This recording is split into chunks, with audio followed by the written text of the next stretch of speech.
Hello बच्चों, welcome back to the channel. कैसे हैं सब लोग? आई होप सब बहुत ज़्यादा बढ़िया हो यार। आपकी जो प्रिपरेशन है सीए फाउंडेशन जून 24 अटेम्प्ट की, वो बहुत ही बढ़िया चल रही है और एक नंबर एकदम बढ़िया तरीके से फोड़ रहे हो एग्जाम में।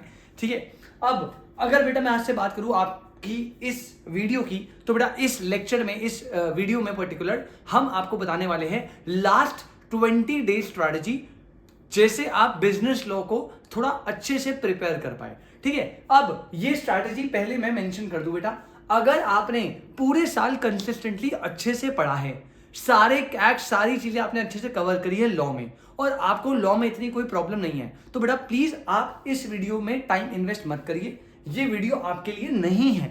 आपने जैसे पढ़ा है आपको सारे के सारे एक्ट उसी वे में पर्टिकुलरली पढ़ने हैं, रिवाइज करने हैं और अपने एग्जाम में जितने अच्छे मार्क्स हो सके उतने अच्छे मार्क्स लाने हैं।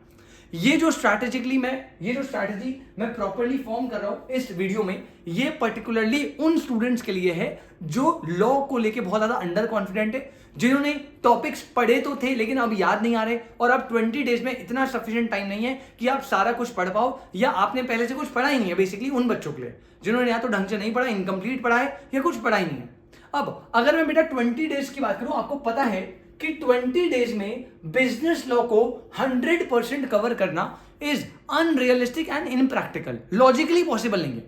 लेकिन हम क्या करते हैं, मैं आपके लिए एक एबीसी एनालिसिस बना दूंगा, और वो एबीसी एनालिसिस से आपको मैं ये बता दूंगा कि ये जो 20 डेज आपके पास है, इन 20 डेज को आपको किस चैप्टर और किस पर्टिकुलर टॉपिक में इन्वेस्ट करना चाहिए। ठीक है, अब आपके पास इतना टाइम नहीं कि आप 100% कोर्स कवर के पीछे भागो, आप एक एक चीज करते रहो बढ़िया से, बिल्कुल नोट्स भी पढ़ रहे हो, मॉड्यूल रीड भी कर रहे हो, मॉड्यूल के एग्जांपल इलस्ट्रेशन भी कर रहे हो, एमटीपी आरटीपी एवरीथिंग। बेटा ये नहीं है पॉसिबल, मत करना, आपसे नहीं हो पाएगा, और इससे आप अंडर कॉन्फिडेंट होंगे, कॉन्फिडेंस लूज करोगे, एग्जाम में ब्लंडर और गलतियां करने के चांसेस बढ़वाओगे।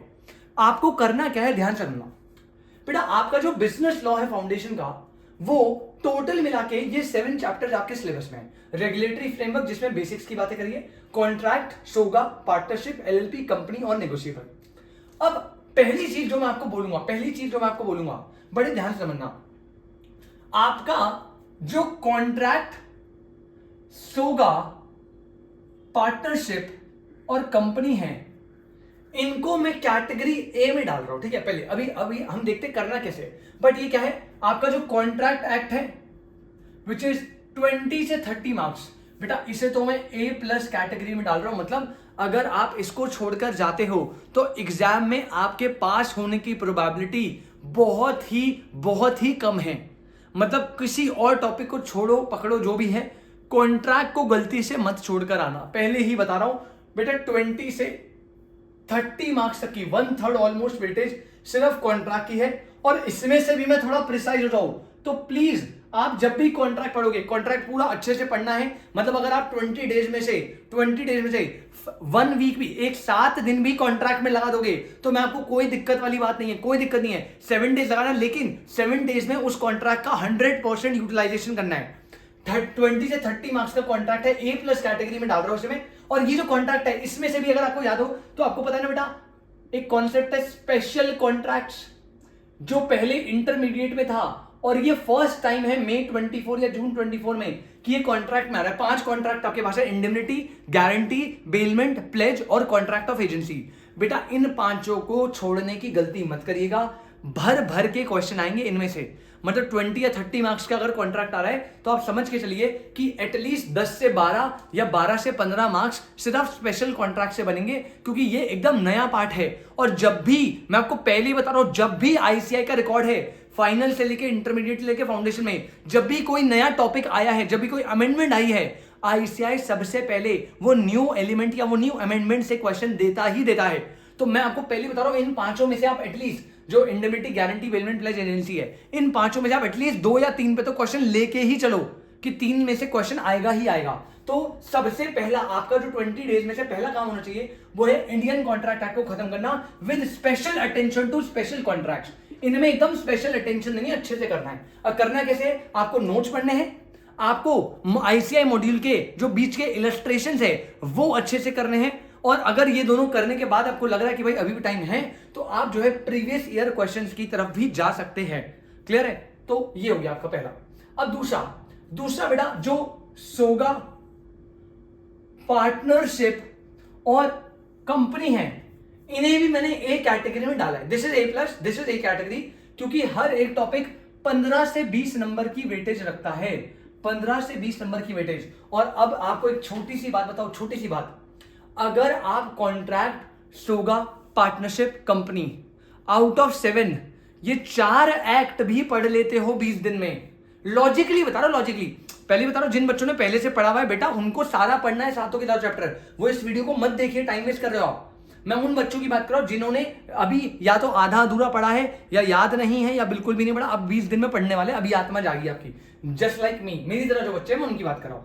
आपको अगर प्रायोरिटाइज करना है, आप इन 20 दिन को इन 4 चैप्टर में लगा दीजिए, बाकी चैप्टर जाए आग लगाने, रेगुलेटरी फ्रेमवर्क को छोड़ो, एलएलपी को मारो गोली, नेगोशिएबल को मारो गोली। अगर आप ये 4 चैप्टर भी कर लोगे, और मैं इनकी मिनिमम भी ले लूं, मिनिमम वेटेज 20 + 15 + 15 + 15, 15 3 = 45 और 2 65 मार्क्स मिनिमम बता रहा हूं, मिनिमम, और मैक्सिमम में 30 20 50 और ये हो गया आपका 70 और 90, मतलब बेटा अप्रोक्सीमेटली 65 से 80-90 मार्क्स का आपका ये 5 चैप्टर है। 80-90, क्योंकि आपको पता है पेपर 120 मार्क्स का आता है, एक क्वेश्चन ऑप्शनल होता है, तो उस बेसिस पे मार्किंग स्कीम बन रही है। बट अब चलो, अगर आप ये 4 एक्ट भी सही से कर लेते हो तो ऑन एन एवरेज 65 से 90 मार्क्स तक का पेपर आपका सेट है। अब इसमें से आप अगर 50 मार्क्स भी स्कोर कर देते हो सिर्फ इन चारों में से, जो कि बड़ी बात नहीं है, अगर 65 और 90 मार्क्स का आ रहा है ऑन एवरेज, मतलब लगा लो 70 नंबर का आ रहा है, इसमें से 70 में से आप अगर 50 भी स्कोर कर देते हो तो बेटा आराम से आपका लॉ पार है भाई। मैं आपको बोल ही नहीं रहा नेगोशिएबल पे जाओ, मैं आपको बोल ही नहीं रहा कि आप एलएलपी पढ़िए, मैं आपको बोल ही ना, अच्छा रेगुलेटरी फ्रेमवर्क वैसे अगर आपको पढ़ना है तो मैं ना रिकमेंड बच्चों को करता हूं कि कर लेना। पता है क्यों? अगर आप इसे पढ़ो ना, 4 पेज का चैप्टर है, what is law, functions of law, मतलब क्यों इंपॉर्टेंस लॉ की, लॉ कितने टाइप का होता है, थोड़ी बेसिक टर्म्स, और 5 नंबर का क्वेश्चन बनने के चांसेस है।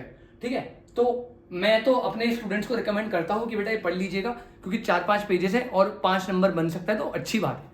लेकिन अगर आप सिर्फ इन 4 पे भी फोकस रहेंगे तो आपका फाउंडेशन का बिजनेस लॉ एकदम सेट है।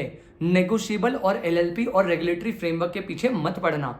वो बच्चे जो अभी अभी प्रिपेयर कर रहे हैं 20 दिन में, बेटा 20 दिन में आपको ये 3 नहीं करने, आपको सिर्फ 4 टॉपिक करने हैं, उन पे फोकस रहिए, आपका फाउंडेशन हो जाएगा। ठीक है, दिस इज स्मार्ट वर्क। ठीक है, ये ए कैटेगरी के चैप्टर्स मैंने आइडेंटिफाई कर दिए विद मार्किंग, तो मैंने बता दिया आपको, आप इन 4 पर फोकस करो, इन 3 को आप छोड़ दीजिए। ठीक है, इन 3 को आप छोड़ दीजिए, कोई प्रॉब्लम नहीं है, आपका काम हो जाएगा। बस पॉइंट है कि इन 4 को आप कितने अच्छे से कर रहे हो। अब ये नहीं कि आपने बस बुक से रीडिंग कर दी और काम हो गया, you have to learn the concepts, right, you have to learn the provisions. तो आपको प्रोविजन लर्न करने पड़ेंगे अच्छे से नोट से अपने। दूसरी चीज आपको क्या करनी पड़ेगी, आपको इलस्ट्रेशन और एग्जाम्पल्स मॉड्यूल के देखने पड़ेंगे, और प्रीवियस ईयर क्वेश्चंस में से थोड़ी राइटिंग प्रैक्टिस करनी पड़ेगी, तब आप कॉन्फिडेंट फील करोगे। बिना राइटिंग प्रैक्टिस के नहीं हो पाएगा। एटलीस्ट आपको हर चैप्टर में 10-10 क्वेश्चन लिख के प्रैक्टिस करने पड़ेंगे। और अगर आप 20 दिन में से 7 डेज कॉन्ट्रैक्ट में लगाते हो और बाकी 13 डेज इनमें यूज करते हो, तो आप 20 डेज में आराम से कर सकते हो। आइडियली, रियलिस्टिकली, लॉजिकली पॉसिबल है, आराम से। ठीक है, तो ये मैंने आपको बताया, इस तरीके से आप कर सकते हो।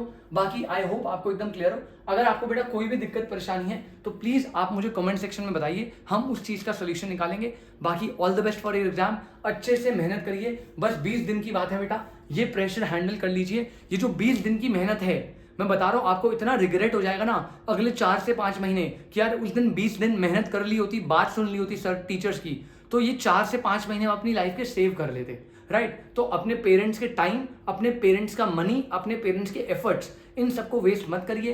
इन 20 दिन अपने पहले तो दोस्तों यारियों से कट हो, उन सबसे अलग होके बैठो, किसी से बात करने की कोई जरूरत नहीं है।